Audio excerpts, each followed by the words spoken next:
Ok, donc voilà pour ça. Et le coup de cœur, lecture, trop bien, du moment, c'était Superman Ennemi Public à 4,90 € dans la collection Fnac. Alors souvent, moi je dis la collection Carrefour, c'est un automatisme, mais en fait non, c'est bien la collection Fnac. Cet été sont sortis dans les Fnac 10 bouquins Superman, je suis en train de compter 3, 5, 7, 10 exactement, à 4,90 €, d'accord. Il y en a pour tous les goûts. Plusieurs sagas, que ce soit Kingdom Come d'Alex Ross, que ce soit Ennemi Public dessiné par McGuinness, c'est un régal, et écrit par Jeff Loeb, waouh. Que ce soit le Supergirl, que ce soit des épisodes plus récents avec Superman, le fils de Kal-El, je l'ai ici, ou Superman Renaissance, ça date de l'an dernier, où il y a 2 ans.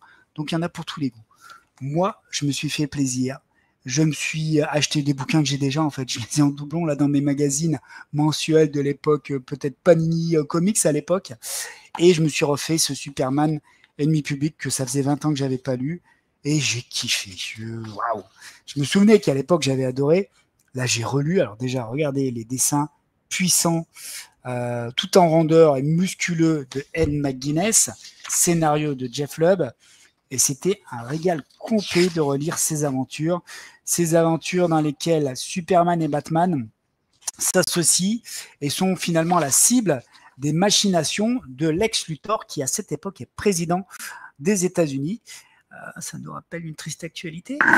Et donc Lex Luthor qui met en place toute une machination pour se débarrasser de Superman et Batman, et qui met même finalement entre guillemets Superman et Batman aux prises d'autres super-héros, d'accord. Superman et Batman deviennent des ennemis publics, d'accord. Il faut lire le bouquin pour savoir pourquoi et comment. Et donc du coup, en tant qu'ennemis publics, à un moment, il y a une prime qui est mise sur leur tête, donc tous les super vilains du coin veulent faire à la peau, vous imaginez bien, à Superman et Batman, et ça va nous donner lieu à des batailles dantesques et gigantesques avec les super vilains les plus connus et les plus puissants de l'univers DC. Donc, ok, il va y avoir ça. Et après, une fois que peut-être ça n'aura pas fonctionné, ou en tout cas dans un deuxième temps, une deuxième phase, c'est les super-héros du gouvernement qui veulent être missionnés, donc des anciens copains, des copains ou des anciens alliés ou des alliés de Superman et Batman qui sont là pour les arrêter.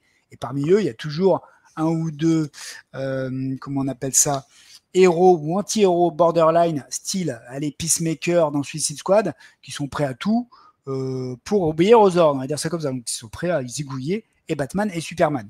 Donc c'était vraiment un grand bonheur de relire cette saga, quoi. Il y a plein de twists. Je me souvenais plus de tous les twists qu'il y a au fur et à mesure des épisodes dans ces pages. Et puis voilà, on va suivre finalement, j'ai envie de dire, comment on appelle ça, la fuite, la cavale, voilà, de Batman et Superman par rapport à ce qui leur tombe dessus. Ils sont ennemis publics, numéro 1, ils sont en cavale. Comment ils vont faire pour s'en sortir et pour peut-être même sauver la planète, parce que ça reste Superman et Batman. Donc avec un président Lex Luthor au pouvoir, ça peut laisser présager que de mauvaises choses pour l'humanité, on va dire ça comme ça, ok.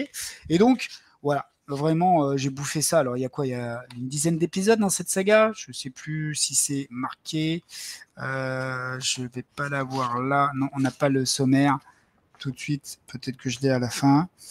J'essaie de vous trouver le nombre de pages que je ne vais pas retrouver là tout de suite parce que je suis nul pour lire ce qu'on appelle les ours. Mais ouais, vous avez une dizaine d'épisodes pour une saga qui est quand même assez culte, par une super équipe créative, artistique, Jeff Loeb et McGuinness. Voilà, et McGuinness qui est quand même au top de sa forme sur cette saga et ses épisodes. Donc ça, c'est le coup de cœur du moment. C'est toujours disponible dans les bonnes Fnac, à 4,90 €, incontournable selon moi. Et là, pour vous dire la vérité, j'avais pris aussi le Supergirl qui fait la suite, la série qui fait la suite à celle-là. Je suis en train de la lire, je vous en parle lors d'une prochaine émission. Voilà pour mes reviews lectures, je suis arrivé au bout. Ok.